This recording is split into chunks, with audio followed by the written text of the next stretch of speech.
देवभूमि हिमाचल की पवित्र धरती पर जहां आस्था और लोक कथाएं कण कण में समाई हैं, वहां ढेरी और चंदी दो वीर भाइयों ने मां जय ईश्वरी को दुराचारी राक्षसों से बचाया था। एक रात्रि जब दोनों भाई गहरी निद्रा में थे, उन्हें एक दिव्य कन्या ने स्वप्न में साक्षात दर्शन दिए। मैं तुम्हारे स्वप्न में आई हूँ। मैं उस अरण्य की भयंकर गुफा में बंदी हूँ जहाँ दुष्ट राक्षस मेरा पूजन करते हैं। उस बंधन से मुक्त होकर मुझे मानव लोक पहुँचना है। क्या तुम मेरी सहायता करोगे? यदि वे उसे इन दुष्ट शक्तियों से मुक्त करा लाते हैं तो वह उन्हें अपने धर्म भाई का पवित्र दर्जा देगी। देवी ने उन्हें मूर्ति को मुक्त कराने और उसे निर्दिष्ट मार्ग पर ले जाने का संपूर्ण गुप्त विधान भी स्वप्न में ही समझा दिया। सबसे महत्वपूर्ण संकेत था मूर्ति को केवल उस राह पर ले जाना जहां चींटियों की अटूट रेखा कतार मार्गदर्शिका बनेगी। अगले ही सूर्योदय पर धर्म के प्रति समर्पित दोनों साहसी भाई तुरंत उस दुर्लभ गुफा की ओर निकल पड़े।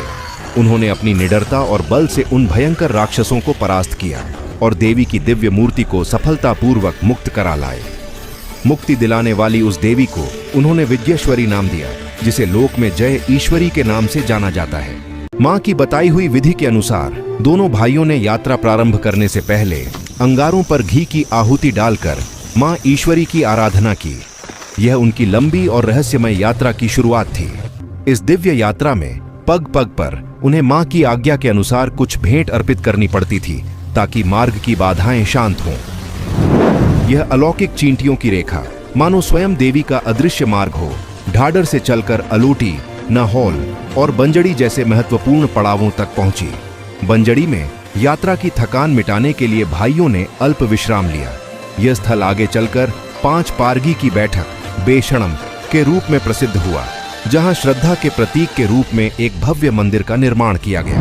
बंजड़ी से चींटियों की कतार ने फिर से बढ़ना शुरू किया और अंततः दलेया नामक गांव में पहुंची।